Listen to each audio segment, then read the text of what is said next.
Hello నేను శేషరావు. చైనాలో హల్చల్ చేస్తూ ఉన్నటువంటి ప్రాణాలు తీస్తున్నటువంటి ప్రాణాంతిక వైరస్ హెచ్ఎంపివి అనేటువంటి వైరస్ ఇప్పుడు కరోనా కంటే బలమైనటువంటి వైరస్గా చెప్తూ ఉన్నారు. అది భారతదేశంలోకి ఎంటర్ అయిపోయింది.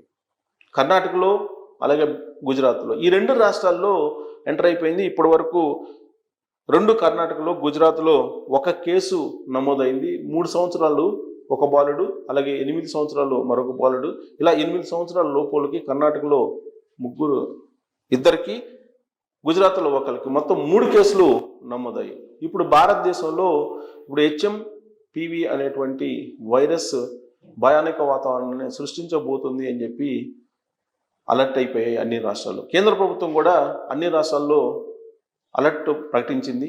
ఆయా రాష్ట్ర ప్రభుత్వాలు మార్గదర్శకాలను కూడా జారీ చేసింది. కరోనా సమయంలో ఎలాంటి అప్రమత్తంగా ఉన్నామో, కరోనా సమయంలో ఎలాంటి జాగ్రత్తలు తీసుకున్నామో అలాంటి జాగ్రత్తలే తీసుకోవాలి అని చెప్పి చెప్తూ ఉన్నారు.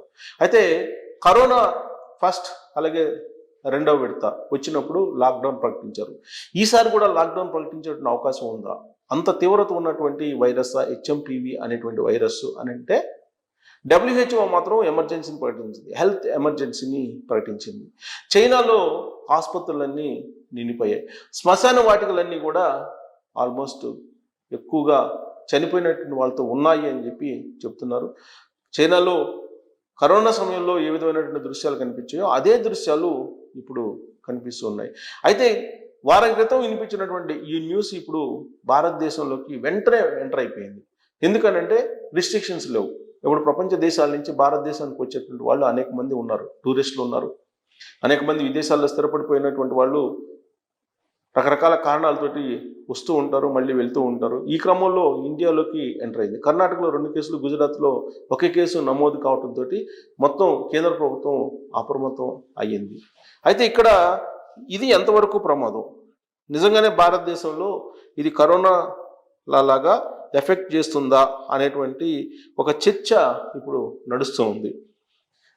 సాధారణంగా ఇది పిల్లలకి, చిన్నారులకి, దాదాపు 8 సంవత్సరాల లోపు ఉన్నటువంటి చిన్నారులకి ఇది నమోదవుతుందని చెప్పేసి వైద్య నిపుణులు చెప్తూ ఉన్నారు. ఇక్కడ దీని లక్షణాలు, హెచ్ఎంపివి యొక్క లక్షణాలు ఎలా ఉంటాయంటే మెయిన్గా ఫ్లూ, అంటే ఫ్లూ జ్వరాలు రావటం, తర్వాత ముక్కు దిబ్బడి కావటం, ఒళ్ళు నొప్పులు, కండరాల నొప్పులు, ఇవి వచ్చేటువంటి అవకాశం ఉందంటున్నారు. శ్వాసకోశ ఇన్ఫెక్షన్లు ఏ విధంగా ఉంటాయో ఆ తరహాలో ఉండేలాగా ఈ వైరస్ ఉంటుందని. వన్స్ కోశానికి సంబంధించినటువంటి ఇన్ఫెక్షన్ వచ్చిందంటే బయటపడటం అనేది చాలా కష్టం. ఎందుకంటే ప్రధానమైనది శ్వాసకోశానికి సంబంధించినటువంటి శ్వాసకోశానికే ఈ వైరస్ అటాక్ అయితే కనుక శ్వాస తీసుకోవడం అనేది కష్టం అవుతుంది. కాబట్టి ఇది కొంచెం తీవ్రమైనటువంటి వైరస్గానే మనం భావించాల్సి ఉంటుంది. ఈ లక్షణాలు ఏముంటాయంటే బ్రాంకైటిస్, అలాగే బ్రాంకైటిస్, నిమోనియాకి దారితీయవచ్చు ఈ వైరస్ సోకినటువంటి వాళ్ళకని చెప్పి వైద్యులు చెప్తూ ఉన్నారు. అమెరికాకు సంబంధించినటువంటి centres for disease control and prevention, CDC అంటారు దీన్ని. దాని ప్రకారం ఏంటంటే చిన్నారులు అలాగే వృద్ధులకు కూడా ఇది ఎక్కువగా అటాక్ అయ్యేటువంటి అవకాశం ఉంది. కారణం ఏంటంటే చిన్నారులకు కానీ లేదంటే వృద్ధులకు కానీ వాళ్ళకి వ్యాధి నిరోధక శక్తి తక్కువగా ఉంటుంది, అందుకని ఇది అటాక్ అవుతుందని చెప్పి చెబుతున్నారు. ఇక్కడ చైనాలో హ్యూమన్ మెటానియో వైరస్, హెచ్ఎంపివిని హ్యూమన్ మెటానియో వైరస్ అంటారు దీన్ని.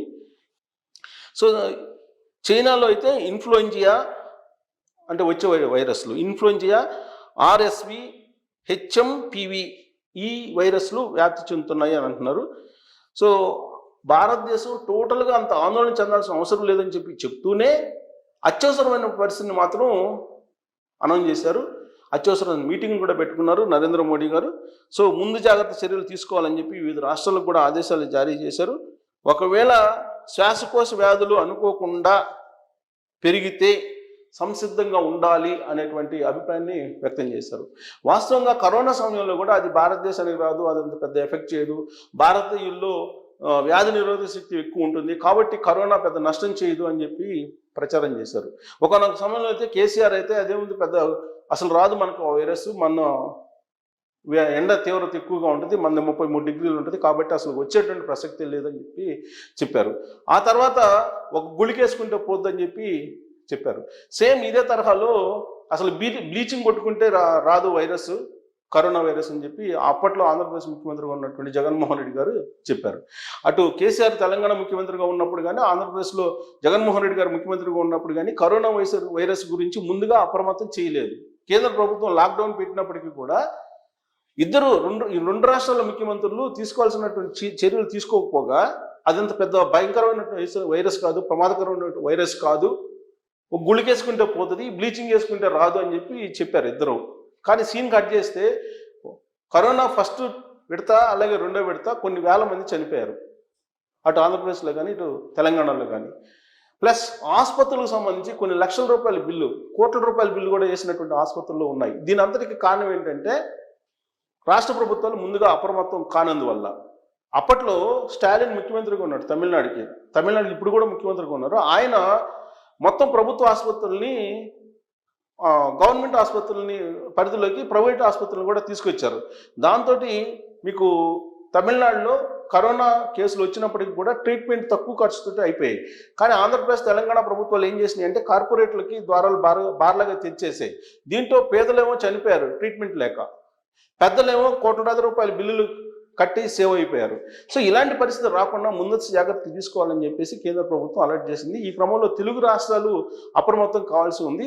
ప్లస్ ఈ వైరస్ ఎంత ప్రమాదం అనే దాన్ని ఇప్పటి వరకు బయట పెట్టడం లేదు. ఈవెన్ ప్రపంచ ఆరోగ్య సంస్థ WHO కూడా బయట పెట్టడం లేదు.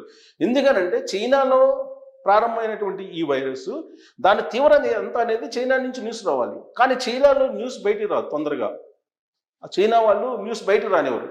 సో కాబట్టి ఇప్పటికే శరవేగంగా వ్యాప్తి చెందుతుంది. ఆ శరవేగంగా వ్యాప్తి చెందుతున్న వైరస్ ఇండియాలోకి ఎంటర్ అయింది. ఇండియాలో జనసాంద్రత ఎక్కువగా ఉంటుంది, బట్ దీని వ్యాప్తి కనుక ఎక్కువైతే హాస్పిటల్స్ కూడా పట్టినటువంటి పరిస్థితి. ప్లస్ శ్వాసకోశవాదులు ప్లస్ పిల్లలకి వృద్ధులకి ఇది ఎక్కువగా ఎఫెక్ట్ అయ్యేటువంటి అవకాశం ఉందని చెప్తున్నారు. కాబట్టి ఒకవేళ ముందస్తు జాగ్రత్తలు తీసుకొని మళ్ళీ లాక్డౌన్ లాంటి చర్యలు కనుక తీసుకోకపోతే అనూహ్యమైనటువంటి నష్టం జరిగేటువంటి అవకాశం ఉందని చెప్పేసి కొంతమంది చెప్తూ ఉన్నారు. ప్రమాదం లేదని చెప్పి చెప్తున్నప్పటికీ కూడా వైద్యులు, బట్ ముందస్తు జాగ్రత్తలు అయితే తీసుకోవాలని చెప్పి చెప్తూ ఉన్నారు. ఇక ఆధ్యాత్మికవేత్తలు అయితే ఏదో షష్టగ్రహ కూటమి ఏదో చెప్తూ ఉన్నారు. ఈ కూటమి ఇది వచ్చినప్పుడు భౌగోళికంగా కొన్ని మార్పులు జరుగుతాయి, దాంతో చాలా భారీ నష్టం జరిగేటువంటి అవకాశం ఉందని వాళ్ళు చెప్తూ ఉన్నారు. సో ఏదైనా సరే కేంద్ర ప్రభుత్వం అయితే గైడ్లైన్స్ ఇచ్చింది రాష్ట్ర ప్రభుత్వాలకి. ఆ గైడ్లైన్స్ని కనుక ఇంప్లిమెంట్ చేయకపోతే కరోనా సమయంలో ఏదైతే మనం మూల్యాన్ని చెల్లించుకోవాల్సి వస్తుందో అలాంటి మూల్యాన్ని చెల్లించుకోవాల్సి వస్తుందని చెప్పి కొంతమంది చెప్తున్నటువంటి మాట. సో ఇలాంటి పరిస్థితుల్లో ఆల్రెడీ ఇండియాలోకి ఎంటర్ అయినటువంటి వైరస్ని అరికట్టడం ఎలా, కరోనా సమయంలో ఏ విధంగా అయితే లాక్డౌన్ పెట్టారో అలా పెట్టాలన్నా అవసరం లేదు అనే దాని మీద కామెంట్ రూపంలో మీ అభిప్రాయాన్ని తెలియజేయచ్చు. Thank you very much.